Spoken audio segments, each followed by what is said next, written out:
July 21 మనకి కామికా ఏకాదశి. మనం చేసిన పాపాలు పోవాలంటే తప్పకుండా మనం ఈ పరిహారాలు అయితే చేసుకోవాల్సిందే. కామికా ఏకాదశి నాడు విష్ణుమూర్తిని అలాగే లక్ష్మీదేవిని ఆరాధిస్తే చాలా మంచి ఫలితం ఉంటుంది. ఈ రోజున ప్రత్యేకించి లక్ష్మీదేవిని విష్ణుమూర్తిని ఆరాధించడం వలన సంతోషం ఎక్కువగా ఉంటుంది. అలాగే సకల బాధలు కూడా తీరిపోయే అవకాశం ఎక్కువ. కామికా ఏకాదశి తేదీ, సమయంతో పాటు ప్రాముఖ్యత, పూజా విధానం, పరిహారాల గురించి తెలుసుకుందాము. ఏకాదశికి ఉన్న విశిష్టత గురించి ప్రత్యేకంగా చెప్పనవసరం లేదు. ప్రతి నెల శుక్లపక్షంలో కృష్ణపక్షంలో మనకి 2 ఏకాదశులు వస్తాయి. ఆషాఢ మాసం కృష్ణపక్ష ఏకాదశి కామికా ఏకాదశి అంటాము. కామికా ఏకాదశి నాడు ఉపవాసం ఉంటే మనము చేసిన పాపాలన్నీ తొలగిపోతాయి. అయితే ఈ సంవత్సరం కామికా ఏకాదశి ఎప్పుడు వచ్చింది, కామికా ఏకాదశి శుభ సమయం, పరిహారాల గురించి తెలుసుకుందాము.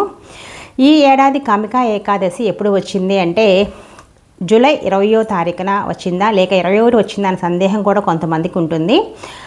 పంచాంగం ప్రకారం చూసినట్లయితే జూలై 20వ తారీఖు మనకి మధ్యాహ్నం 12 గంటలకు ఏకాదశి తిథి మొదలవుతుంది. జూలై 21 ఉదయం 9 గంటల 38 నిమిషాల వరకు ఉంటుంది.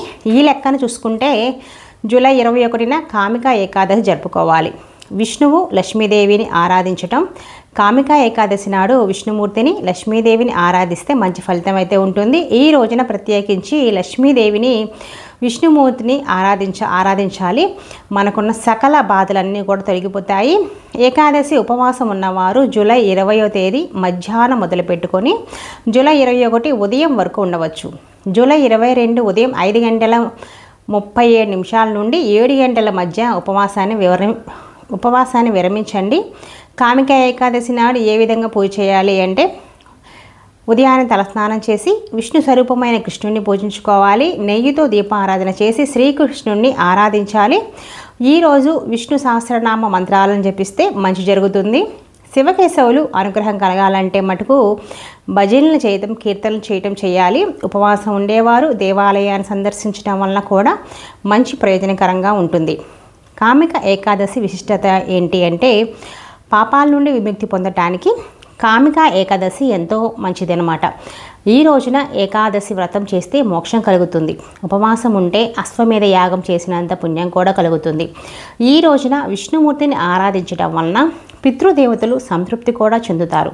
ఎలాంటి పరిహారాలు చేయాలి అంటే శుభకార్యాలు చేయడానికి కామికా ఏకాదశి అనుకూలంగా ఉంటుంది. ఏదైనా పనిని మొదలు పెడితే అది విజయవంతంగా పూర్తవుతుంది. ఆర్థిక శ్రేయస్సు, ఐశ్వర్యం కూడా కలుగుతుంది. శివలింగానికి అభిషేకం చేసి ఉమ్మెత్త పూలు, బిళ్ళపత్రాలు, జమ్మి పత్రాలను సమర్పిస్తే కూడా చాలా మంచిది.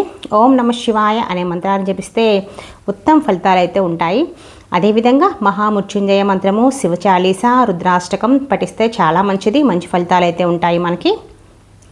వీడియో నచ్చితే మటుకు లైక్ చేసి కామెంట్ చేయండి.